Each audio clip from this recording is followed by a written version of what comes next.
நியாயாதிபதிகள் அதிகாரம் 13. இஸ்ரவேல் புத்திரர் மறுபடியும் கர்த்தரின் பார்வைக்கு பொல்லாப்பானதை செய்தபடியால் கர்த்தர் அவர்களை 40 வருஷமளவும் பெலிஸ்தர் கையில் ஒப்பு கொடுத்தார். அப்பொழுது தான் வம்சத்தானாகிய சோரா ஊரானான ஒரு மனுஷன் இருந்தான். அவன் பேர் மனோவா. அவன் மனைவி பிள்ளை பெறாத மலடியாயிருந்தாள்.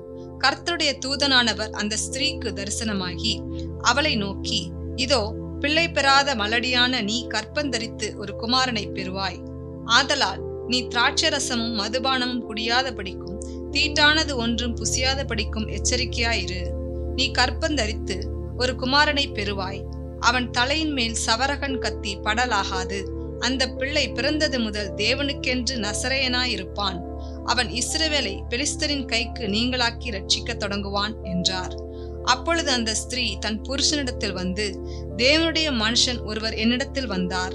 அவருடைய சாயல் தேவனுடைய தூதரின் சாயலை போல மகா பயங்கரமாயிருந்தது. எங்கே இருந்து வந்தீர் என்று நான் அவரிடத்தில் கேட்கவில்லை. அவர் தம்முடைய நாமத்தை எனக்கு சொல்லவும் இல்லை. அவர் என்னை நோக்கி, இதோ நீ கற்பந்தரித்து ஒரு குமாரனை பெறுவாய். ஆதலால் நீ திராட்சை ரசமும் மதுபானமும் குடியாமலும் தீட்டானது ஒன்றும் புசியாமலும் இரு. அந்த பிள்ளை பிறந்தது முதல் தன் மரண நாள் மட்டும் தேவனுக்கென்று நசரேயனாய் இருப்பான் என்று சொன்னார் என்றாள். அப்பொழுது மனோவா கர்த்தரை நோக்கி விண்ணப்பம் பண்ணி, என் ஆண்டவரே, நீர் அனுப்பின தேவனுடைய மனுஷன் மறுபடியும் ஒரு விசை எங்களிடத்தில் வந்து பிறக்க போகிற பிள்ளைக்காக நாங்கள் செய்ய வேண்டியதை எங்களுக்கு கற்பிப்பாராக என்று வேண்டிக் கொண்டான். தேவன் மனோவாவின் சத்தத்துக்கு செவி கொடுத்தார். அந்த ஸ்திரீ வயல்வெளியில் இருக்கும்போது தேவனுடைய தூதனானவர் திரும்பவும் அவளிடத்தில் வந்தார். அப்பொழுது அவள் புருஷனாகிய மனோவா அவளோடே இருக்கவில்லை. ஆகையால் அந்த ஸ்திரீ சீக்கிரமாய் ஓடி, இதோ அன்று என்னிடத்தில் வந்தவர் எனக்கு தரிசனமானார் என்று தன் புருஷனுக்கு அறிவித்தாள். அப்பொழுது மனோவா எழுந்திருந்து தன் மனைவியின் பின்னாலே போய் அவரிடத்திற்கு வந்து, இந்த ஸ்திரீயோட பேசினவர் நீர்தானா என்று அவரிடத்தில் கேட்டான். அவர் நான் தான் என்றார். அப்பொழுது மனோவா, நீர் சொன்ன காரியம் நிறைவேறும் போது அந்த பிள்ளையை எப்படி வளர்க்க வேண்டும், அதை எப்படி நடத்த வேண்டும் என்று கேட்டான். கர்த்தருடைய தூதனானவர் மனோவாவை நோக்கி, நான் ஸ்திரீயோடே சொன்ன யாவற்றிற்கும் அவள் எச்சரிக்கையாயிருந்து திராட்சை செடியிலே உண்டாகிறதொன்றும் சாப்பிடாமலும் திராட்சை ரசமும் மதுபானமும் குடியாமலும் தீட்டானதொன்றும் புசியாமலும் நான் அவளுக்கு கட்டளையிட்டதையெல்லாம் கை கொள்ள கடவள் என்றார். அப்பொழுது மனோவா கர்த்தருடைய தூதனை நோக்கி, நாங்கள் ஒரு வெள்ளாட்டுக்குட்டியை உமக்காக சமைத்து கொண்டு வருமட்டும் தரித்திரும் என்றான். கர்த்தருடைய தூதனானவர் மனோவாவை நோக்கி, நீ என்னை இருக்க சொன்னாலும் நான் உன் உணவை புசியேன். நீ சர்வாங்க தகன பலி இட வேண்டுமானால் அதை நீ கர்த்தருக்கு செலுத்துவாயாக என்றார். அவர் கர்த்தருடைய தூதன் என்று மனோவா அறியாதிருந்தான். அப்பொழுது மனோவா கர்த்தருடைய தூதனை நோக்கி, நீர் சொன்ன காரியம் நிறைவேறும் போது நாங்கள் உம்மை கனம் பண்ணும்படி உம்முடைய நாமம் என்ன என்று கேட்டான். அதற்கு கர்த்தருடைய தூதனானவர், என் நாமம் என்ன என்று நீ கேட்க வேண்டியது என்ன? அது அதிசயம் என்றார். மனோவா போய் வெள்ளாட்டுக்குட்டியையும் போஜன பலியையும் கொண்டு வந்து அதை கன்மலையின் மேல் கர்த்தருக்கு செலுத்தினான். அப்பொழுது மனோவாவும் அவன் மனைவியும் பார்த்து கொண்டிருக்கையில் அதிசயம் விளங்கினது. அக்கினி ஜுவாலை பலிபீடத்திலிருந்து வானத்திற்கு நேராக எழும்புகையில் கர்த்தருடைய தூதனானவர் பலிபீடத்தின் ஜுவாலையிலே ஏறி போனார். அதை மனோவாவும் அவன் மனைவியும் கண்டு தரையிலே முகங்குப்புற விழுந்தார்கள். பின்பு கர்த்தருடைய தூதனானவர் மனோவாவுக்கும் அவன் மனைவிக்கும் காணப்படவில்லை. அப்பொழுது அவர் கர்த்தருடைய தூதன் என்று மனோவா அறிந்து தன் மனைவியை பார்த்து, நாம் தேவனை கண்டோம், சாகவே சாவோம் என்றான். அதற்கு அவன் மனைவி, கர்த்தர் நம்மை கொன்று போட சித்தமாயிருந்தால் அவர் நம்முடைய கையிலே சர்வாங்க தகன பலியையும் போஜன பலியையும் ஒப்புக்கொள்ள மாட்டார். இவைகளை எல்லாம் நமக்கு காண்பிக்கவும் மாட்டார். இவைகளை நமக்கு அறிவிக்கவும் மாட்டார் என்றாள். பின்பு அந்த ஸ்திரீ ஒரு குமாரனை பெற்று அவனுக்கு சிம்சோன் என்று பெயரிட்டாள். அந்த பிள்ளை வளர்ந்தது. கர்த்தர் அவனை ஆசீர்வதித்தார். அவன் சோராவுக்கும் எஸ்தாவோலுக்கும் நடுவிலுள்ள தானின் பாளையத்தில் இருக்கையில் கர்த்தருடைய ஆவியானவர் அவனை ஏவத் துவக்கினார். நியாயாதிபதிகள் அதிகாரம் 14. சிம்சோன் திம்னாத்துக்கு போய் திம்னாத்திலே பெலிஸ்தரின் குமாரத்திகளில் ஒரு பெண்ணை கண்டு திரும்ப வந்து தன் தாயையும் தகப்பனையும் நோக்கி, திம்னாத்திலே பெலிஸ்தரின் குமாரத்திகளில் ஒரு பெண்ணை கண்டேன், அவளை எனக்கு கொல்ல வேண்டும் என்றான். அப்பொழுது அவன் தாயும் அவன் தகப்பனும் அவனை நோக்கி, நீ போய் விருத்த சேதனமில்லாத பெலிஸ்தரிடத்தில் ஒரு பெண்ணை கொல்ல வேண்டியதென்ன? உன் சகோதரரின் குமாரத்திகளிலும் எங்கள் ஜனம் அனைத்திலும் பெண் இல்லையா என்றார்கள். சிம்சோன் தன் தகப்பனை நோக்கி, அவள் என் கண்ணுக்கு பிரியமானவள், அவளையே எனக்கு கொல்ல வேண்டும் என்றான். அவன் பெலிஸ்தரிடத்தில் குற்றம் பிடிக்க முகாந்திரம் உண்டாகும்படி இது கர்த்தரின் செயல் என்று அவன் தாயும் தகப்பனும் அறியாதிருந்தார்கள். அக்காலத்திலே பெலிஸ்தர் இஸ்ரவேலை ஆண்டார்கள். அப்படியே சிம்சோனும் அவன் தாயும் தகப்பனும் திம்னாத்துக்கு போக புறப்பட்டார்கள். அவர்கள் திம்னாத் ஊர் திராட்சை தோட்டங்கள் மட்டும் வந்தபோது, இதோ கெர்ச்சிக்கிற பால சிங்கம் ஒன்று அவனுக்கு எதிராக வந்தது. அப்பொழுது கர்த்தருடைய ஆவி அவன் மேல் பலமாய் இறங்கினதினால் அவன் தன் கையில் ஒன்றும் இல்லாதிருந்தும் அதை ஒரு ஆட்டுக்குட்டியை கிழித்து போடுகிறது போல் கிழித்து போட்டான். ஆனாலும் தான் செய்ததை அவன் தன் தாய் தகப்பனுக்கு அறிவிக்கவில்லை. அவன் போய் அந்த பெண்ணோடே பேசினான். அவள் சிம்சோனின் கண்ணுக்கு பிரியமாயிருந்தாள். சில நாளைக்கு பின்பு அவன் அவளை விவாகம் பண்ண திரும்பி வந்து சிங்கத்தின் உடலை பார்க்கிறதற்கு வழி விலகி போனான். இதோ சிங்கத்தின் உடலுக்குள்ளே தேனீ கூட்டமும் தேனும் இருந்தது. அவன் அதை தன் கைகளில் எடுத்து சாப்பிட்டு கொண்டே நடந்து தன் தாய் தகப்பனிடத்தில் வந்து அவர்களுக்கும் கொடுத்தான். அவர்களும் சாப்பிட்டார்கள். ஆனாலும் தான் அந்த தேனை சிங்கத்தின் உடலிலே எடுத்ததை அவர்களுக்கு அறிவிக்கவில்லை. அவன் தகப்பன் அந்த பெண் இருக்கும் இடத்துல போன போது சிம்சோன் அங்கே விருந்து செய்தான். வாலிபர் அப்படி செய்வது வழக்கம். அவர்கள் அவனை கண்டபோது அவனோட கூட இருக்கும்படி 30 தோழரை அவனிடத்தில் கொண்டு வந்தார்கள். சிம்சோன் அவர்களை நோக்கி, ஒரு விடுகதையை உங்களுக்கு சொல்லுகிறேன். அதை நீங்கள் விருந்துண்கிற 7 நாளைக்குள்ளே கண்டுபிடித்து எனக்கு விடுவித்தால் நான் உங்களுக்கு 30 துப்பட்டிகளையும் 30 மாற்று வஸ்திரங்களையும் கொடுப்பேன்.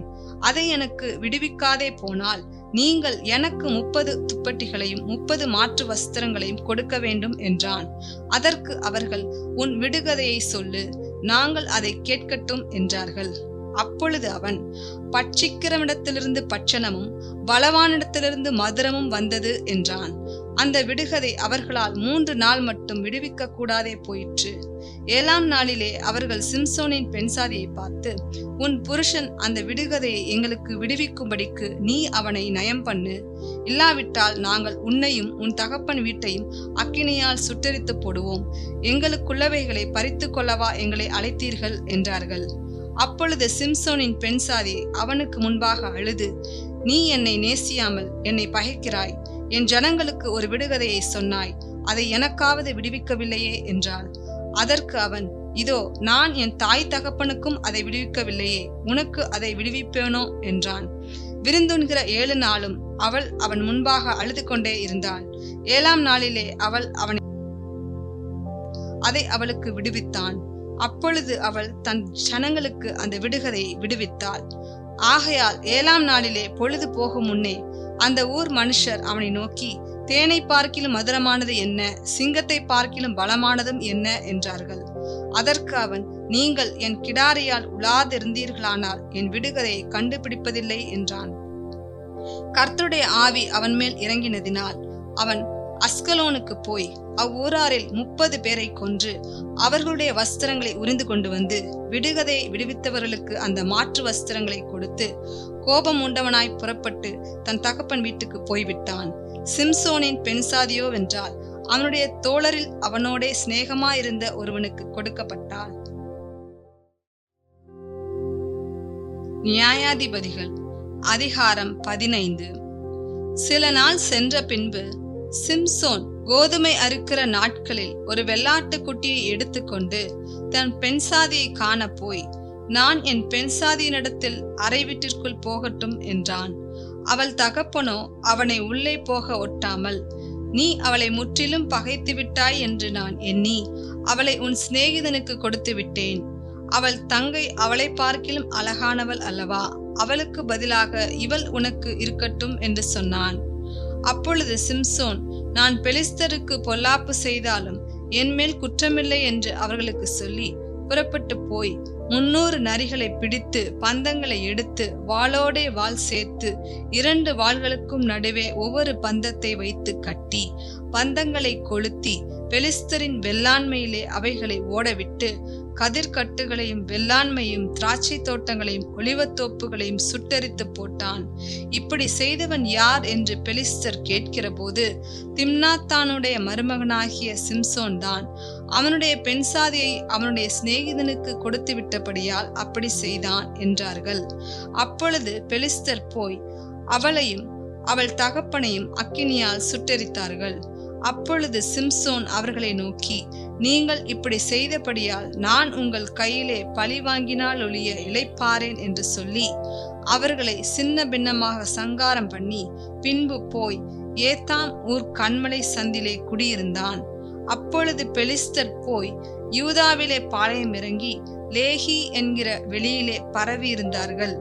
நீங்கள் எங்களுக்கு விரோதமாக வந்தது என்ன என்று யூதா மனுஷர் கேட்டதற்கு அவர்கள், சிம்சோன் எங்களுக்கு செய்தது போல நாங்களும் அவனுக்கு செய்யும்படி அவனை கட்டுகிறதற்காக வந்தோம் என்றார்கள். அப்பொழுது யூதாவிலே 3000 பேர் ஏத்தாம் ஊர் கன்மலை சந்திற்கு போய், பெலிஸ்தர் நம்மை ஆளுகிறார்கள் என்று தெரியாதா? பின்னே ஏன் எங்களுக்கு இப்படி செய்தாய் என்று சிம்சோனிடத்தில் சொன்னார்கள். அதற்கு அவன், அவர்கள் எனக்கு செய்தபடியே நானும் அவர்களுக்கு செய்தேன் என்றான். அப்பொழுது அவர்கள், உன்னை கட்டி பெலிஸ்தர் கையில் ஒப்பு கொடுக்க வந்திருக்கிறோம் என்றார்கள். அதற்கு சிம்சோன், நீங்களே என்மேல் விழுகிறதில்லை என்று எனக்கு ஆணையிடுங்கள் என்றான். அதற்கு அவர்கள், நாங்கள் உன்னை இறுக கட்டி அவர்கள் கையில் ஒப்பு கொடுப்போமே அல்லாமல் உன்னை கொன்று போட மாட்டோம் என்று சொல்லி 2 புது கயிறுகளாலே அவனை கட்டி கன்மலையிலிருந்து கொண்டு போனார்கள். அவன் லேஹி வரைக்கும் வந்து சேர்ந்த போது பெலிஸ்தர் அவனுக்கு விரோதமாய் ஆரவாரம் பண்ணினார்கள். அப்பொழுது கர்த்தருடைய ஆவி அவன் மேல் பலமாய் இறங்கினதினால் அவன் புயங்களில் கட்டியிருந்த கயிறுகள் நெருப்பப்பட்ட நூல் போலாகி அவன் கட்டுகள் அவன் கைகளை விட்டு அறுந்து போயிற்று. உடனே அவன் ஒரு கழுதையின் பச்சை தாடை எலும்பை கண்டு தன் கையை நீட்டி அதை எடுத்து அதனாலே 1000 பேரை கொன்று போட்டான். அப்பொழுது சிம்சோன், கழுதையின் தாடை எலும்பினால் குவியல் குவியலாக பட்டு கிடக்கிறார்கள், கழுதையின் தாடை எலும்பினால் 1000 பேரை கொன்றேன் என்றான். அப்படி சொல்லி தீர்ந்த பின்பு தன் கையில் இருந்த தாடை எலும்பை எரிந்துவிட்டு அவ்விடத்திற்கு ராமாத்லேஹி என்று பெயரிட்டான். அவன் மிகவும் தாகமடைந்து கர்த்தரை நோக்கி கூப்பிட்டு, தேவரீர் உமது அடியின் கையினால் இந்த பெரிய இரட்சிப்பை கட்டளையிட்டிருக்க இப்பொழுது நான் தாகத்தினால் செத்து விருத்த சேதனம் இல்லாதவர்கள் கையிலே விழ வேண்டுமோ என்றான். அப்பொழுது தேவன் லேகியிலுள்ள பள்ளத்தை பிளக்க பண்ணினார். அதிலிருந்து தண்ணீர் ஓடி வந்தது. அவன் குடித்த போது அவன் உயிர் திரும்ப வந்தது. அவன் பிழைத்தான். ஆனபடியால் அதற்கு எண்ணக்கோரி என்று பெயரிட்டான். அது இந்நாள் வரையும் லேகியில் இருக்கிறது. அவன் பெலிஸ்தரின் நாட்களில் இஸ்ரவேலை 20 வருஷம் நியாயம் விசாரித்தான். நியாயாதிபதிகள் அதிகாரம் 16. பின்பு சிம்சோன் காசாவுக்கு போய் அங்கே ஒரு வேசியை கண்டு அவளிடத்தில் போனான். அப்பொழுது சிம்சோன் இங்கே வந்திருக்கிறான் என்று காசா ஊராருக்கு சொல்லப்பட்டது. அவர்கள், காலையில் வெளிச்சமாகிற போது அவனை கொன்று போடுவோம் என்று சொல்லி அவனை வளைந்து கொண்டு ரா முழுவதும் அவனுக்காக பட்டண வாசலில் பதிவிருந்து ரா முழுவதும் பேசாதிருந்தார்கள். சிம்சோன் நடுராத்திரி மட்டும் படுத்திருந்து நடுராத்திரியிலே எழுந்து பட்டணத்து வாசல் கதவுகளையும் அதன் 2 நிலைகளையும் பிடித்து தாழ்பாலோடே கூட பேர்த்து தன் தோளின் மேல் வைத்து எபிரோனுக்கு எதிரே இருக்கிற மலையின் உச்சிக்கு சுமந்து கொண்டு போனான். அதற்கு பின்பு அவன் சோரேக் ஆற்றங்கரையில் இருக்கிற தெலீலாள் என்னும் பேருள்ள ஒரு ஸ்திரீயோட சிநேகமாயிருந்தான். அவளிடத்திற்கு பெலிஸ்தரின் அதிபதிகள் போய், நீ அவனை நயம் பண்ணி அவனுடைய மகாபலம் எதினாலே உண்டாயிருக்கிறது என்றும் நாங்கள் அவனை கட்டி சிறுமைப்படுத்துகிறதற்கு எதினாலே அவனை மேற்கொள்ளலாம் என்றும் அறிந்து கொள். அப்பொழுது நாங்கள் ஒவ்வொருவரும் 1100 வெள்ளிக்காசு உனக்கு கொடுப்போம் என்றார்கள்.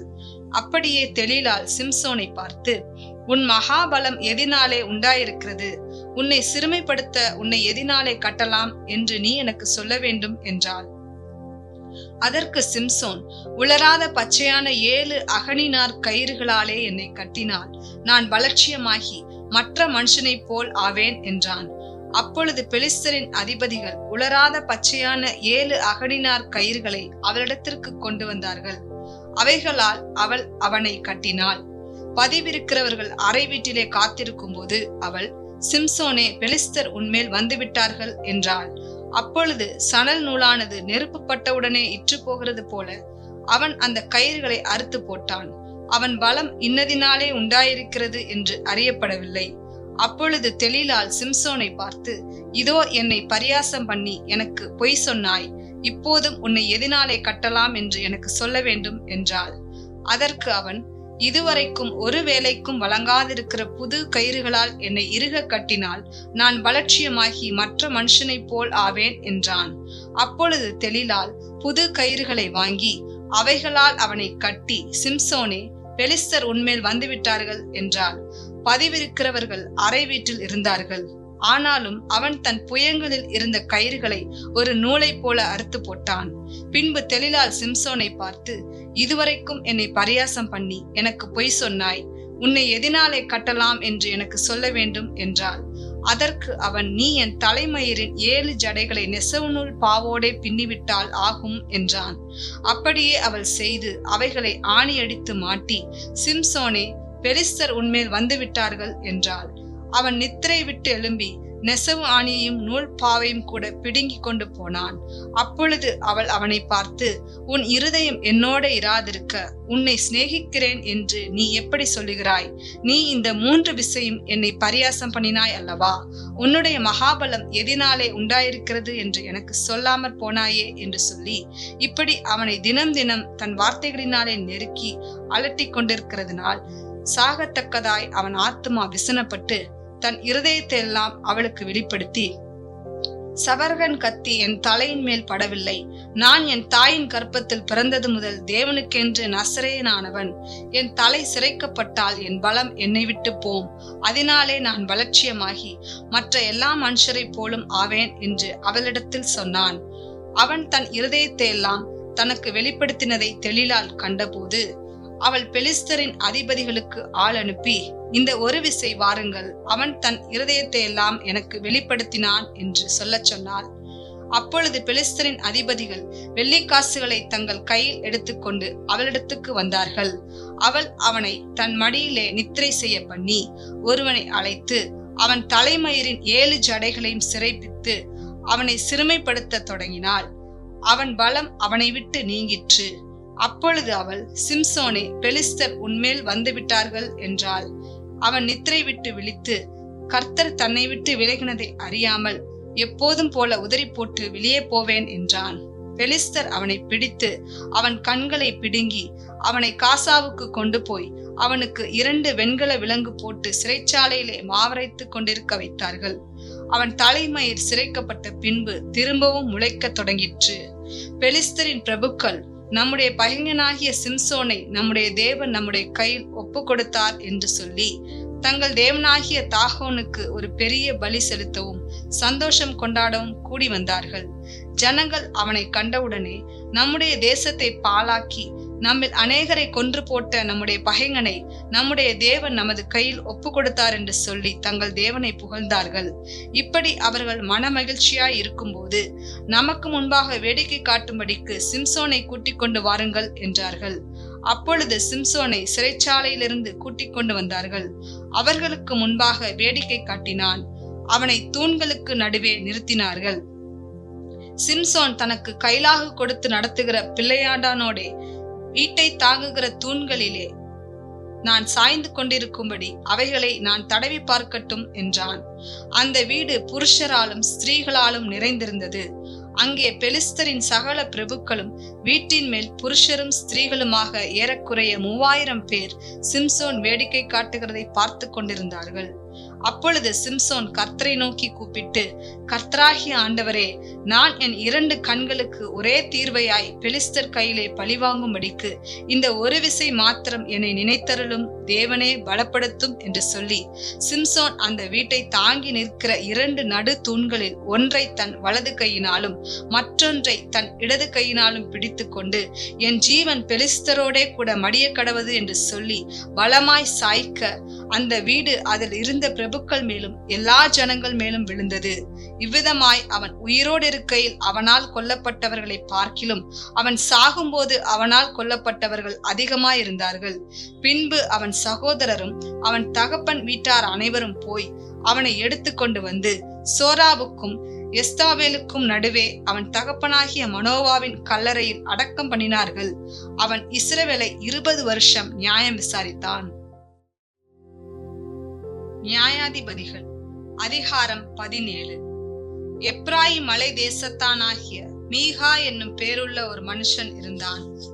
அவன் தன் தாயை நோக்கி, உன்னிடத்தில் இருந்த 1100 வெள்ளிக்காசு களவு போயிற்றே, அதை குறித்து என் காதுகள் கேட்க நீ சாபமிட்டாயே. அந்த பணம் இதோ என்னிடத்தில் இருக்கிறது, அதை எடுத்தவன் நான் தான் என்றான்.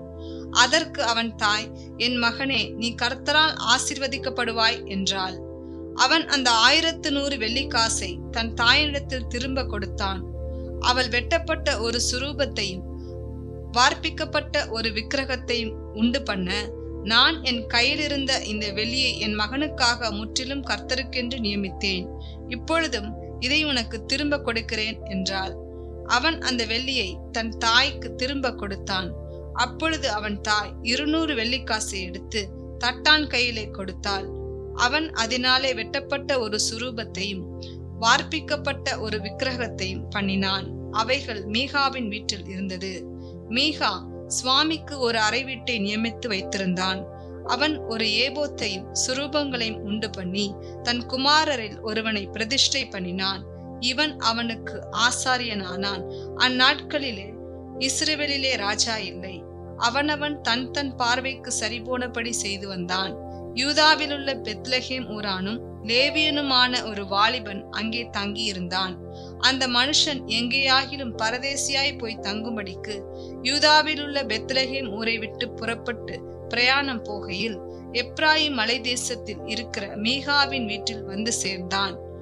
எங்கே இருந்து வந்தாய் என்று மீகா அவனை கேட்டதற்கு அவன், நான் யூதாவிலுள்ள பெத்லகேம் ஊரானாகிய லேவியன், எங்கேயாகிலும் போய் தங்க போகிறேன் என்றான். அப்பொழுது மீகா, நீ என்னிடத்தில் இரு, நீ எனக்கு தகப்பனும் ஆசாரியனுமாய் இருப்பாய். நான் உனக்கு வருஷத்திலே 10 வெள்ளிக்காசையும் மாற்று வஸ்திரத்தையும் உனக்கு வேண்டிய ஆகாரத்தையும் கொடுப்பேன் என்று அவனிடத்தில் சொன்னான். அப்படியே லேவியன் உள்ளே போனான். அந்த லேவியன் அந்த மனிதனிடத்தில் இருக்க சம்மதித்தான். அந்த வாலிபன் அவனுக்கு அவன் குமாரரில் ஒருவனைப் போல இருந்தான். மீகா அந்த லேவியனை பிரதிஷ்டை பண்ணினான். அந்த வாலிபன் அவனுக்கு ஆசாரியனாகி மீகாவின் வீட்டில் இருந்தான். அப்பொழுது மீகா, எனக்கு ஆசாரியனாக ஒரு லேவியன் அகப்பட்டபடியினால் கர்த்தர் எனக்கு நன்மை செய்வார் என்று இப்பொழுது அறிந்திருக்கிறேன் என்றான்.